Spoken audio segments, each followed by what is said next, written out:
परमेश्वर के महान नाम की स्तुति हो। इस हिंदी आराधना में हम आप सबका स्वागत करते हैं। आइए हम सब मिलकर उस परमेश्वर की आराधना करें जिस परमेश्वर ने हमारे जीवन में ये दिन दिखाया है।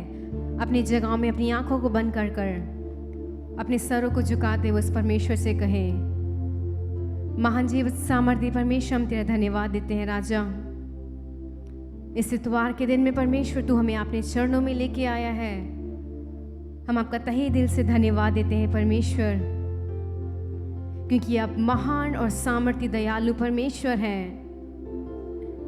इस जगत के सृष्टिकर्ता तारनहारा, हम आपका धन्यवाद देते हैं परमेश्वर। आज सुबह के वक्त में परमेश्वर आपने हमें जीवित रखा है, अच्छी श्वास दी है, अच्छा बल दिया है, सामर्थ्य दी है, हर एक बीमारियों से दूर रखा है। हम आपका धन्यवाद देते हैं परमेश्वर। धन्यवाद देते हैं परमेश्वर कि आपने हमें सौभाग्य दिया है कि हम सब मिलकर तेरी आराधना कर सके परमेश्वर। इस स्वतंत्रता के लिए परमेश्वर, इस सौभाग्य के लिए हम आपसे धन्यवाद देते हैं। हम आपका धन्यवाद देते हैं परमेश्वर। जब हम सब मिलकर आपकी आराधना करें, आपके नाम को ऊंचा उठाएं परमेश्वर, अपने स्वर्गदूत को हमारे बीच में भेज दे परमेश्वर, तेरी उपस्थिति को महसूस करने के लिए, तेरी आवाज को, तेरी धीमी आवाज को सुनने के लिए हमें सहायता कर परमेश्वर। हमारा दिल, हमारा ध्यान, हमारा शरीर और हमारा मन सिर्फ तेरी ही ओर लगे रहने पाए परमेश्वर। आज सुबह के वक्त में परमेश्वर हमारा दिल धन्यवादी हृदय से भर चुका है आपकी सारी अपरंपार आशीषों के लिए, आपके पराक्रम के कामों के लिए, इस जीवन के लिए। हम आपका तहे दिल से धन्यवाद देते हैं परमेश्वर। जब हम सब भाई बहन मिलकर तेरी आराधना करें, आज सुबह के वक्त में आप हमें एक आज़ादी देने वाले हैं परमेश्वर। आज सुबह के वक्त में आप हमें एक छुटकारा देने वाले हैं राजा। आज सुबह के वक्त में परमेश्वर आप एक अच्छा बदलाव दिखाने वाले हैं। ओ परमेश्वर, आप राजाओं के राजा हैं, प्रभुओं के प्रभु हैं, हमारे सृष्टिकर्ता हैं, मुक्तिदाता हैं, हमारे शांति दाता हैं। हम आपका धन्यवाद देते हैं परमेश्वर। हमारे पिता, हम आपका धन्यवाद देते हैं। पवित्र आत्मा का हम धन्यवाद देते हैं। त्रिएक परमेश्वर का हम धन्यवाद देते हैं। हमारे सृष्टिकर्ता, हम आपका धन्यवाद देते हैं राजा। ओ परमेश्वर, हम आपको धन्यवाद देने और आपकी स्तुति करने आए हैं राजा। सारे बंधनों को तोड़ दे परमेश्वर, हमें आजाद कर परमेश्वर। तेरी आराधना करने से हमें कुछ भी रोक ना पाए परमेश्वर। तेरी उपासना करने से हमें कुछ भी रोक ना पाए परमेश्वर। शैतान की हर एक युक्तियों को परमेश्वर हम नाश करते हैं राजा। इस आराधना से एक छुटकारा होने पाए परमेश्वर, सबको एक छुटकारा मिलने पाए परमेश्वर। तेरी स्वर्गीय सामर्थ को महसूस करने के लिए राजा, तेरी वेदारी को महसूस करने के लिए, तेरे अभिषेक को महसूस करने के लिए, तेरी पवित्र आत्मा की आग को महसूस करने के लिए हमें सहायता कर परमेश्वर। इस आराधना से तू सारे बंधनों को तोड़ने वाला है, हमें एक आजादी देने वाला है, हमें प्रेम करने वाला है, हमारे जीवनों को तू बदलने वाला है परमेश्वर। उस जीवित और सामर्थ्य परमेश्वर की हम आराधना करते हैं, जो मरों में से, जो मृत्यु के ऊपर उसने विजय पाया। परमेश्वर, तू राजाओं का राजा है। कुछ देर अपनी आराधना करने के लिए, कुछ देर तेरी आराधना करने के लिए आप हमें सहायता कर परमेश्वर। हम सबका ध्यान आपके ऊपर लगे रहने के लिए सहायता कर। पूरी आराधना में आपकी उपस्थिति को महसूस करने के लिए सहायता कर राजा। सारा आदर और महिमा हम आपको देते हैं। मसीह यीशु के सामर्थ्य नाम से मांगते हैं, आमीन। हालेलुया। परमेश्वर के महान नाम की स्तुति हो। परमेश्वर ने हमारे जीवन में इस दिन को दिया है, परमेश्वर ने ये इतवार को दिया है। हमें परमेश्वर का शुक्रगुजारी होना चाहिए। आइए कुछ गीतों को गा के परमेश्वर के नाम को ऊंचा करें। पहला गीत गाएंगे, स्तुति प्रशंसा हमारे यीशु की, आदर और महिमा हमारे यीशु की। और ये बात सच है, हमारा परमेश्वर सारा आदर और महिमा के योग्य है। आइए मिलकर इस गीत को गा के परमेश्वर के नाम को ऊंचा उठाएं।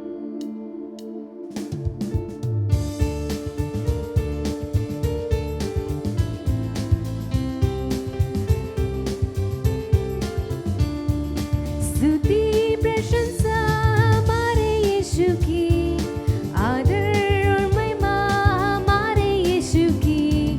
स्तुति प्रशंसा हमारे यीशु की, आदर और महिमा हमारे यीशु की।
कितने सुंदर रीति से लिखा है, बीमार उसको छूकर चंगे होते हैं, पापी उसके नाम से उद्धार पाते हैं। सारे जगत से वो प्यार करता है, अनंत जीवन वो सबको देता है। और हमारा परमेश्वर हमें अनेक प्रकार की बीमारियों से चंगा करने वाला परमेश्वर है। अगर आज सुबह के वक्त में आप बीमार हैं, उस परमेश्वर से कहिए, हाँ परमेश्वर, आपके मार खाने से हम चंगे हुए और उस हम जीवित परमेश्वर की आराधना कर रहे हैं। आइए इस दूसरे गीत को गाते हैं। देखो देखो कोई आ रहा है, कैसा जलवा मसीह आ रहा है। आंखें अपनी उठाकर तो देखो, कैसे शान से मसीह आ रहा है। और ये दिन बहुत दूर नहीं है कि हमारा परमेश्वर बादलों पे आने वाला है, अपने लोगों को उसके साथ ले जाने वाला है। कितना सुंदर सौभाग्य होगा, क्योंकि संसार में जो कुछ हो रहा है वो सब उस पवित्र शास्त्र के मुताबिक हो रहा है। और हमें अपने जीवन को तैयार करने के लिए, उसके वचनों पे चलने के लिए, उसके सत्य पर चलने के लिए उससे प्रार्थना करनी चाहिए और उसे मानना चाहिए। आइए इस गीत को गाएंगे, देखो देखो कोई आ रहा है।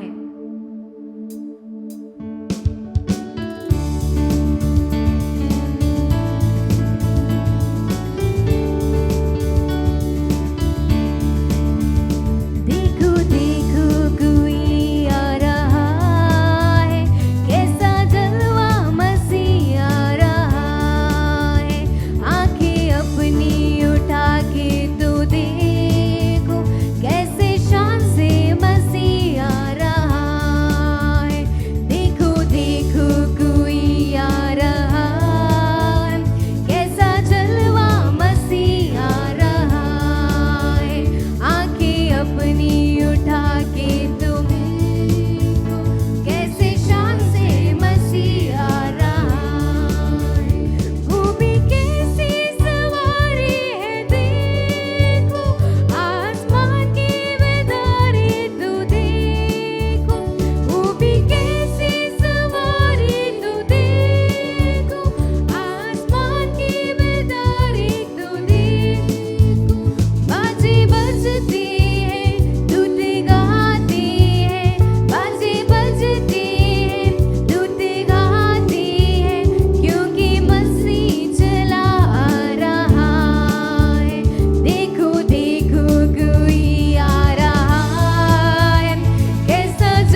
वो दिन दूर नहीं है कि वो परमेश्वर हमारा पिता शान के साथ आने वाला है, शान से आने वाला है। आसमान पर अपने दूतों के साथ, अपनी दूतों की फौज के साथ वो परमेश्वर न्याय करने आने वाला है। अपने जीवनों को उस परमेश्वर के हाथ में समर्पित करिए, अपने जीवनों को उस परमेश्वर के हाथ में समर्पित करिए, क्योंकि हमारा परमेश्वर जल्द आने वाला है। वो न्याय करने आने वाला है। वो गेहूं को भूसी से अलग करने आने वाला है। अपने लोगों को अपने साथ ले जाने आने वाला है। और वो हमें उस नई दुनिया में, उस स्वर्ग में लेके जाने वाला है, जो दुनिया उस परमेश्वर ने हमारे लिए बनाई है। वहां पे सब कुछ नया होगा, जग नया होगा। वो परमेश्वर राज्य करने आने वाला है। कितना सुंदर गीत है, हमें ये बताता है कि हाँ, परमेश्वर का आना बहुत जरूरी है, परमेश्वर का आना बहुत जल्द है, क्योंकि ये संसार पाप से भरा हुआ है। इस संसार में कोई पाप का अंत ही नहीं हो रहा है। कितने लोग अधोलोक की तरफ चल रहे हैं, कितनी आत्माएं नरक की ओर नष्ट हो रही हैं, कितनी आत्माएं नाश हो रही हैं। ये सब देखते उस परमेश्वर को कितना दुख होगा कि मैं तो एक पुत्र के समान, मैं एक मनुष्य रूप के समान, एक मनुष्य रूप में इस संसार में आया, ताकि हम पापियों के लिए, ताकि हम मानव जाति के लिए एक उद्धार हो। उस परमेश्वर ने उस कांटों का मुकुट को लिया, उसे अनेक कोड़े खाई गई, उसके ऊपर थूका गया, उसको गालियां दी, उसे वो भारी क्रूस उठाना पड़ा। प्रिय भाइयों, प्रिय बहनों, ये सब हमारे पापों के कारण, हमारे अधर्मों के कारण हुआ है। क्या परमेश्वर हमसे इस जिंदगी को देखकर खुश होगा? आइए हम सब अपने जीवनों को समर्पित करते हुए उस परमेश्वर के चरणों में जाते हुए कहें, हाँ परमेश्वर, हम आपसे माफी मांगते हैं। परमेश्वर, पिछले दिनों में परमेश्वर हमने जानकर अनजानकर जितने भी पाप किए हैं, उन सब को क्षमा करिए राजा। अपने लहू से हमें साफ कर दीजिए, अपने लहू से परमेश्वर हमें पवित्र कीजिए राजा, क्योंकि तेरा आगमन बहुत जल्द है राजा। तू चोर के न्याय आने वाला है, तू न्याय करने वाला है परमेश्वर। तेरे राज्य में जाने के लिए, तेरे राज्य में कदम रखने के लिए परमेश्वर तू हमें योग्य बना। परमेश्वर, आप हमें योग्य बनाइए परमेश्वर। हमें से संसार में राजा एक भी आत्मा नष्ट ना होने पाए परमेश्वर, क्योंकि तूने संसार के हर एक इंसान के लिए परमेश्वर खून को बहाया है। ओ परमेश्वर, चाहे वो गरीब हो, चाहे वो अमीर हो, चाहे वो किसी जात का हो, चाहे वो किसी भी देश का हो परमेश्वर, तूने सारे मानव जाति के लिए परमेश्वर अपने बहुमूल्य लहू को परमेश्वर बहाया है राजा। आज सुबह के वक्त में उस लहू की कीमत को हमें समझने के लिए सहायता कर राजा। वो तेरा लहू बड़ा कीमती है परमेश्वर। सुबह के वक्त में राजा तेरे लहू को परमेश्वर कोई भी तुच्छ ना जाने पाए राजा। हाँ परमेश्वर, हमें आपके नाम के लिए जीने के लिए सहायता कर राजा। आजकल जो भी हो रहा है कुछ भी समझ में नहीं आ रहा है राजा, हमारे सोच और समझ से परे है राजा। अनेक मृत्यु, अनेक प्रियजन को आज सुबह के वक्त में आप खो चुके होंगे। आपका दिल निराश के साथ है, आपका दिल व्याकुल है, आप टूट चुके हैं। उस परमेश्वर से अपने हाथों को उठा के कहिए, हाँ परमेश्वर, जो जिंदगी बची हुई है, कुछ महीनों के लिए या फिर कुछ सालों के लिए जो जिंदगी हमारी बची हुई है राजा, आपके नाम के लिए जीने के लिए सहायता कर राजा। जो मकसद है हमारे जीवन में, जिस मकसद से तूने हमें इस संसार में लेके आया है राजा, जिस मकसद से तू हमें परमेश्वर इस संसार में लेके आया है, वो मकसद परमेश्वर हमारे जीवनों से पूरा होने के लिए सहायता कर राजा। हम अपने जीवनों को समर्पित करते हैं राजा। तू बढ़े राजा और हम घटने पाए परमेश्वर। सिर्फ तेरा ही राज्य आए है राजा, सिर्फ तेरा ही राज्य और परमेश्वर। तेरे नाम को ऊंचा उठाने के लिए सहायता कर राजा। हम तेरे बिना कुछ भी नहीं है राजा, हम तेरे बिना कुछ भी नहीं है राजा। तेरे नाम के लिए जिए हम, तेरे नाम के लिए जिए हम, तेरे नाम के लिए जिए हम, तेरे नाम के लिए जिए हम, तेरे नाम के लिए हम, तेरे नाम के लिए।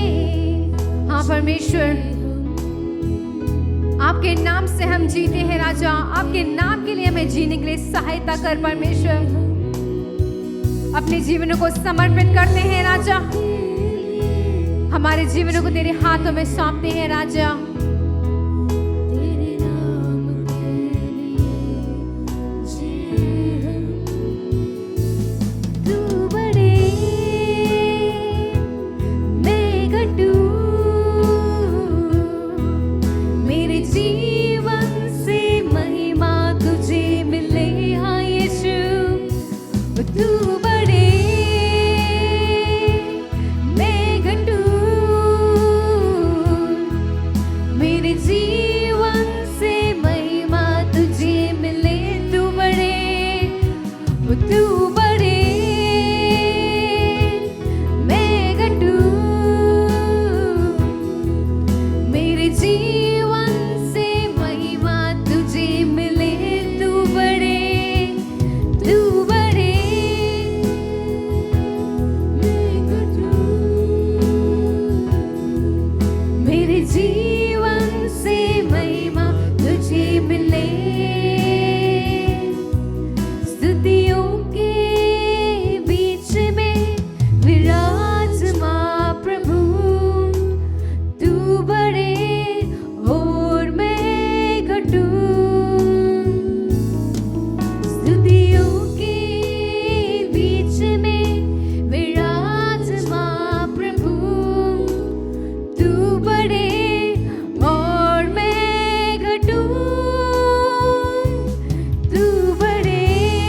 हाथों को उठाते हुए, हाँ परमेश्वर, हमारे जीवनों से परमेश्वर तू बढ़ने पाए राजा और हम घटने पाए परमेश्वर। हमारे जीवनों को परमेश्वर एक गवाही बना दे, हमारे जीवनों से हर एक बुरी आदतों को परमेश्वर तू दूर रख दे राजा। हमारे जीवनों से तेरे नाम को और ऊंचा उठाने के लिए राजा, तेरी स्तुति करने के लिए, तेरी प्रशंसा करने के लिए, तेरा आदर करने के लिए तू हमें सहायता कर राजा। प्रतिदिन तेरे नाम को ऊंचा उठाने के लिए राजा, तेरे बारे में दूसरों को बताने के लिए सहायता कर राजा। तू बढ़े मैं घटूं,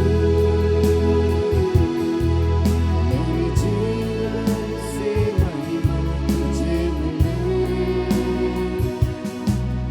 यीशु नाम में है चंगाई, यीशु नाम में है रिहाई। हाँ यीशु, यीशु नाम में है सच्चाई, यीशु नाम में है भलाई। यीशु नाम में, यीशु नाम में है चंगाई, यीशु नाम में है रिहाई, यीशु नाम में है सच्चाई, यीशु नाम में है भला। यीशु नाम में, यीशु नाम में है। हाँ परमेश्वर, आपके नाम से चंगाई है राजा। इस सुबह के वक्त में अगर आप बीमार हैं, अगर आप अस्पताल में हैं, या फिर आपके परिवार में कोई बीमारी है, या फिर आपके परिवार में कोई बीमार है, ये बात को जानिए कि उस यीशु के नाम से चंगाई है, उस यीशु के नाम से छुटकारा है, उस यीशु के नाम से आजादी है। वो नाम सर्वश्रेष्ठ नाम है इस संसार के ऊपर, अधिकारियों के ऊपर, राजाओं के ऊपर। परमेश्वर का नाम, उस यीशु का नाम सबसे ऊंचा नाम है, उस यीशु का नाम सबसे सामर्थ्य नाम है। आज सुबह के वक्त में वो नाम हमें चंगाई देने वाला है, वो नाम हमें रिहाई देने वाला है, और वो नाम हमें भलाई देने वाला है। ओ परमेश्वर, हम तेरा धन्यवाद देते हैं राजा। चंगा करने वाला परमेश्वर तू है, आजादी देने वाला परमेश्वर तू है राजा। यीशु नाम में है सच्चाई, हालेलुया। यीशु नाम में है भलाई, तू बड़े, तू बड़े, मैं घटू, मेरे जीवन से महिमा तुझे मिले। यीशु तू बड़े, मैं घटू, मेरे जीवन से महिमा तुझे मिले। तू मेरा है, मैं तेरा हूँ, तू मेरा है, मैं तेरा हूँ, तू मेरा है, मैं तेरा हूँ, तू मेरा है, मैं तेरा हूँ। हे खुदा, मेरे खुदा, मेरा जीवन तेरा खुदा। यीशु राजा, हे खुदा, मेरे खुदा, मेरा जीवन तेरा खुदा है। खुदा, हे खुदा, मेरे खुदा, मेरा जीवन तेरा खुदा है। खुदा, ये खुदा, मेरे खुदा, मेरा जीवन तेरा खुदा। ए खुदा, ये खुदा, मेरे खुदा, मेरा जीवन तेरा खुदा। ए खुदा, मेरे खुदा, मेरा जीवन तेरा खुदा। तू बड़ी, मैं घटू, मेरे जीवन से महिमा तुझे मिले। तू बड़े, मैं घटू, मेरे जीवन से महिमा तुझे मिले। तू मेरा है, मैं तेरा हूँ। समर्पित करते हुए, तू मेरा, हाँ परमेश्वर, तू मेरा है राजा, और हम आपके हैं परमेश्वर। ओ परमेश्वर, तू मेरा है राजा, और मैं तेरा हूँ राजा। मैं संसार का नहीं हूँ राजा, मैं संसार की नहीं हूँ राजा, मैं तेरी हूँ राजा। तू मेरा है, मैं तेरा हूँ, तू मेरा है, मैं तेरा हूँ। हे खुदा,